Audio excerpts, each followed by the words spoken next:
Yeah. Uh, okay. The genesis of this talk was that my wife and I decided to take a trip across the western United States. So I like learning about things, so I bought her a geology book. And so I gave it to her for her birthday, or no, Christmas. She read the first 2 pages and said, "Here, this is for you." And what we did is we went from, whoops, here, we started out in San Jose, went through Reno, across to Great Basin National Park, then over to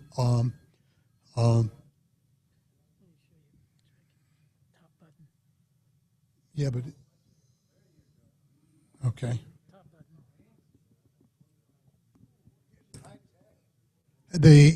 And we went over to Canyonlands and Arches and came back through Capitol Reef and down the north rim of the Grand Canyon. And we covered 3,200 miles, and our Prius at that point was pretty new, and we got 47 miles to the gallon. So we were happy with that. Right. So the book that I gave her was Rough Hewn Land by Keith Meldal. So if you're interested in more detail, that's where to find it. We went to Great Basin National Park, and this is Wheeler Mountain. And if you'd have told me that Nevada had a glacier, I wouldn't have believed you. But there it is. So then the scale here is really kind of confusing. From here over to here is about 50 miles. And this San Rafael swell, you'll see, I'm going to show you a picture that was taken at this point right here.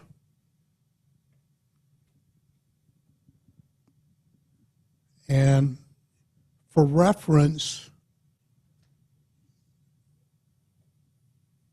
that's an 18-wheel semi. So,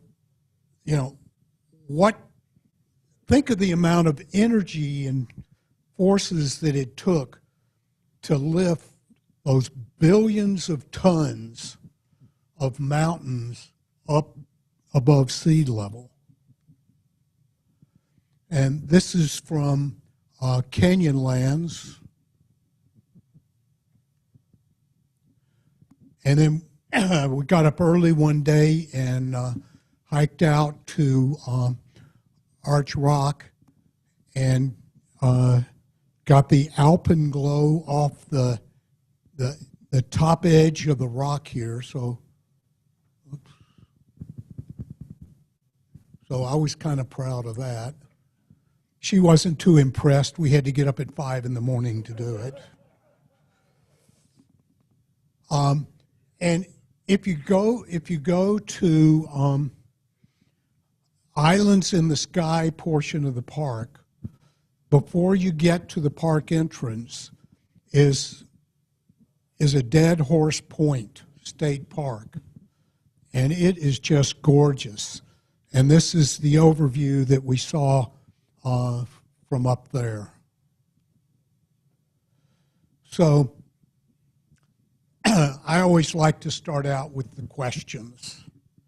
And the questions to me are, what produced the major geological structures between the Pacific Ocean and including the Rocky Mountains. So what produced the coastal range? Well, we'll talk about that.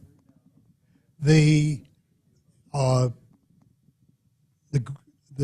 Great Valley, the Sierra Nevada, the Great Basin, and the Rocky Mountains. So that's what we're going to talk about. And I'm sure you all knew the answer. It was plate tectonics that created all of this. And the continents float, and so they get pushed around. And this is where they were in Pangaea, and down in here at the southern edge, what they did is they found that the fossils matched and the strata matched. Because when you look at South America and Africa just seem to fit together. And so Wagner came up with this theory back in, or Wegener, I should say, in 1912. All right? So the thing I like about science is every time you answer one question, it pops up a bunch more.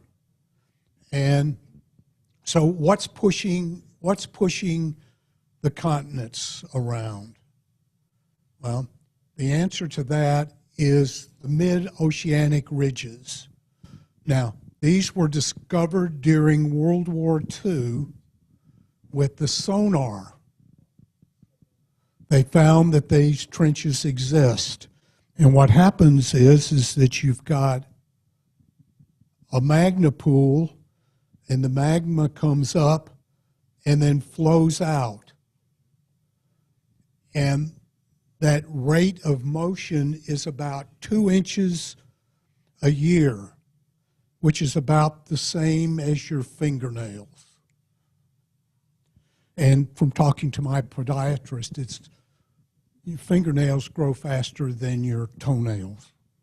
Side information. The continents float because they're less dense than the lithosphere. And what drives the motion is the heat from the core. And that core has basically two primary sources of heat. One is when the Earth formed, all of these heavenly bodies came smashing together, and the Earth was molten because of the kinetic energy that came in from gravity. So that's one source. The other source is that there's radioactive nickel, and when radioactivity decays, it gives off a lot of energy, and that energy shows up as heat. So those are the two main sources of heat. And what happens is that this core is not uniformly heated. There are places where it's hotter and places where it's cooler. And where it's hotter, there is an upwelling of heat transfer because you get these convection currents going. And then you get other regions because, there's only so much surface to the Earth. And so if you're adding it one place and the Earth isn't getting bigger, you've got to be taking it away somewhere else. And so you get at these trenches where the continent, gets into a subduction zone. So what are the motions at those tectonic boundaries? Well, at the Pacific Farallon plate, they were diverging, so they were moving apart.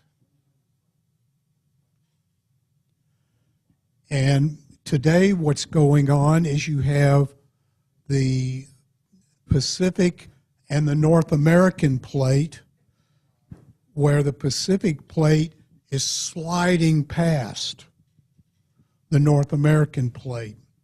And I think it's probably about 10, 20 million years, and LA will be a suburb of San Francisco. Of course, they would word it the other way around. But we live up here, right? And then there's a subduction zone, like over here, where the plate goes underneath the other plate. And you'll see that that's what went on with the Farallon North American plate. So, lest you think I'm making this up, you could go up to Point Reyes National Park, and it's got some nice hikes up there, and going right up through the middle of Tamales Bay is the San Andreas Fault. And they have a display up there, and unfortunately I didn't take a picture of it, so I had to download this. But this was one fence in 1906, and it's separated by 16 feet during that quake.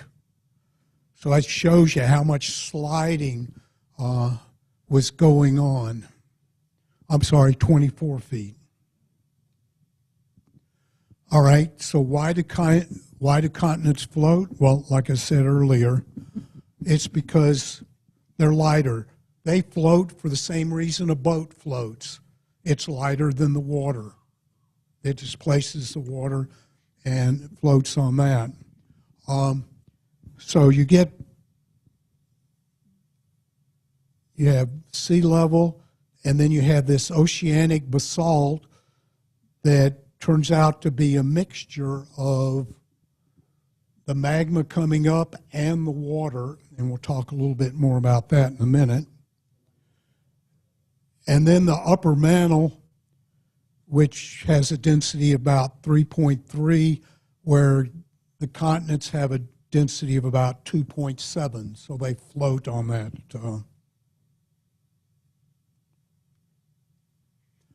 All right, so this is a setup slide, and it's important to understand this slide because about the next 10 slides depend on it.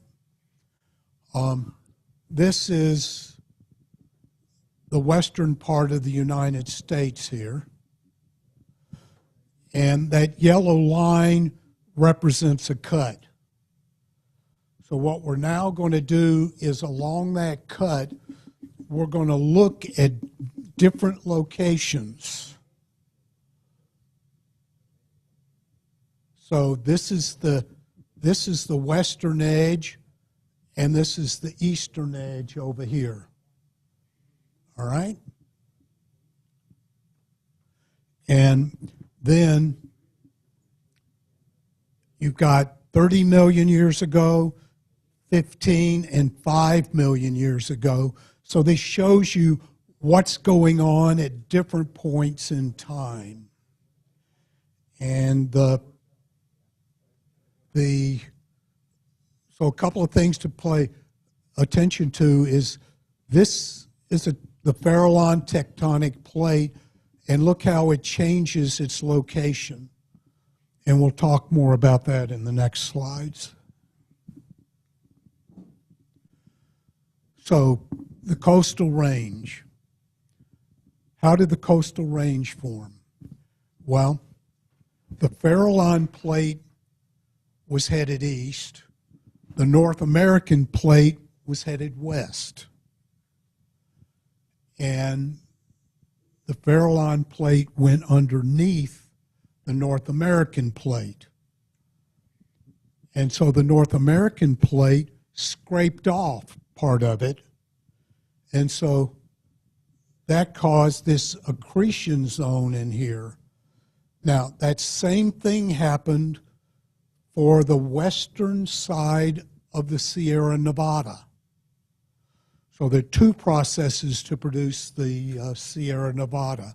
And one of them is this accretion where material gets scraped off of one plate and piled on top of the next plate. Now, the Great Valley that's located in here is what's known as a four-arc basin. When you have two things coming together like that, sometimes something's got to give. And what it did is it bowed down. And that's what's called a four-arc basin. And then with erosion and the like, the western side of the Sierra filled in that Great Basin to make it a flat plain area. The Sierra Nevada in here was basically formed two ways. The western side of it with that accretion from an earlier action between the North American Plate and the Farallon Plate. The central, or what I like to call the backbone of the Sierras, was formed partially by volcanic action with granite. How many of you have driven from over Highway 80 headed to Reno and the like? Have you seen those big mounds, big rounded mountains? All right.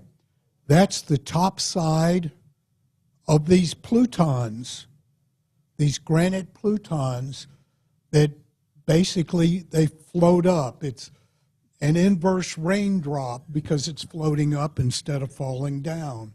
And so you get that rounded edge. And that's what formed El Capitan and Half Dome in Yosemite. And the reason they float is because there's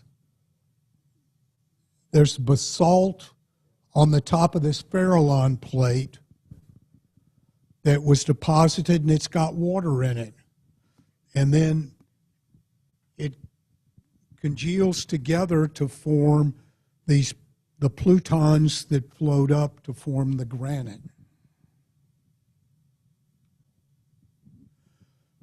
And the Great Basin, this is roughly 100 million years ago. The Great Basin doesn't really exist there. It's up 20,000 feet because of the compressional forces where the North American plates headed this way and the Farallon plates headed this way, and that's compressing it, and so it's bowing up. It's the opposite of the four-arc basin. So what I want you to pay particular attention to is the angle of the Farallon Plate and the shaded area up here and the thickness of that basaltic layer. And a good hike, or it's not really a hike, it's a walk. A good place to take a walk is to go over to Devil's Slide area on Highway 1, where they've closed off old portions of Highway 1, and you can just walk along the highway there. There's no traffic because it's been closed off because of the slides. And you can see the folding, because these are vertical, and that's sedimentary rock that used to be horizontal in the Pacific Ocean. All right, so 100 million years ago, if you looked at what was going on where Colorado is, it would have been swampland. So it would have been very, very flat. And because of the collision between the Farallon and the North American plate, you had the Sierra Nevada, the early portion of the Sierra Nevada. So then about 60 million years ago, what happened is, remember how the Farallon plate was pointed down? Well, the hypothesis is that there was this thick basalt layer that's less dense, and so it was more buoyant, so it pulled the Farallon plate up underneath the Novato Plano. And so that raised it to its maximum height of over 20,000 feet.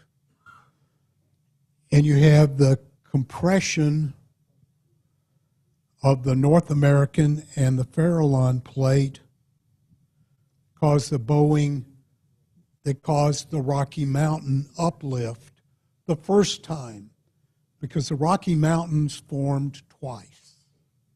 And I thought that was interesting to find out.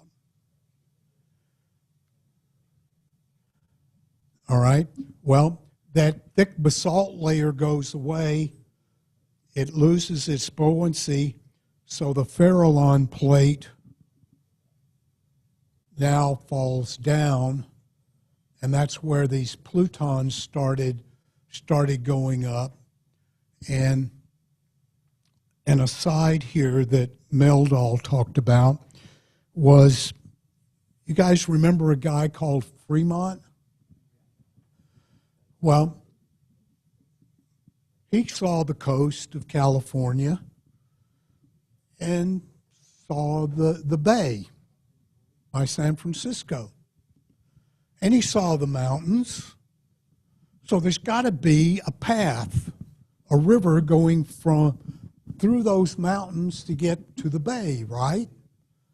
So he starts up above Oregon, headed down the eastern side of the Sierra Nevada, looking for this river that goes through. Well, they get down to about Carson City, and they're running out of supplies.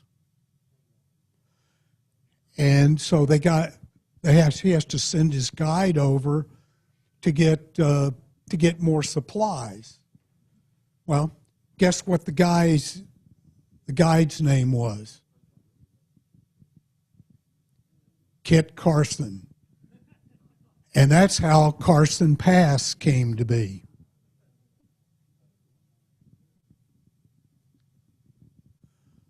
All right, so the Farallon plate continues its motion, and now remember how you had that upwelling of magma? Well, that hot spot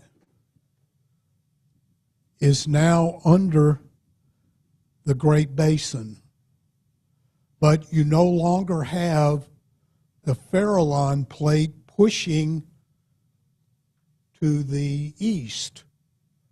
So the North American plate is still headed west, but it doesn't have anything to push against.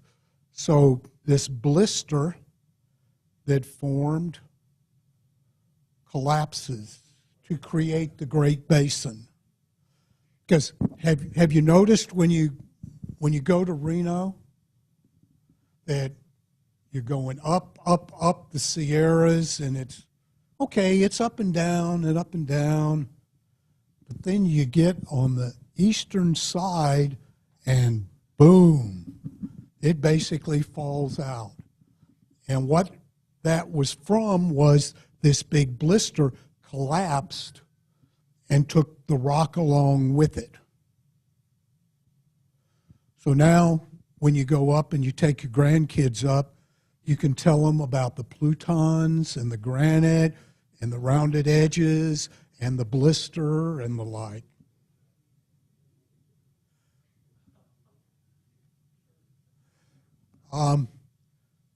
So the next thing that went on was that the Rocky Mountains got buried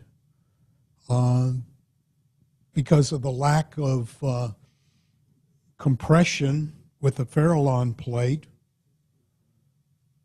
But then there was this upwelling of magma that caused the second exhumation of the Rockies.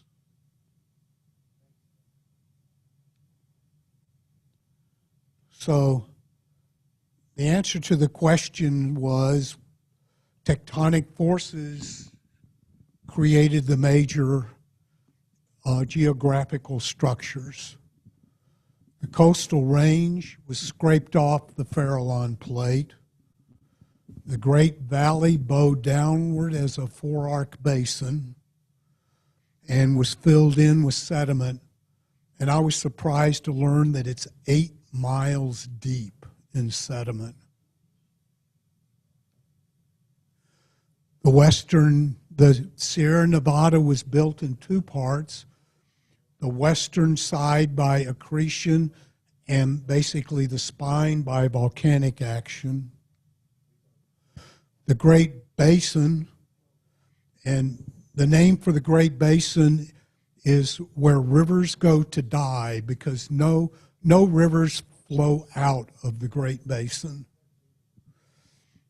And it formed first by compression with mountains, then a blister formed and collapsed.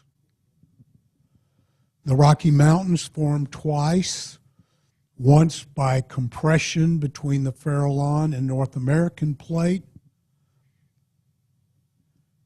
and then with a hot mantle coming underneath, pushing it up from below. And so, these were things that occurred over hundreds of millions of years. So there's no way that we could really observe these. But they have a pretty good idea that this is what's going on, because it's the process that's going on down outside of Chile in South America. So, thank you very much.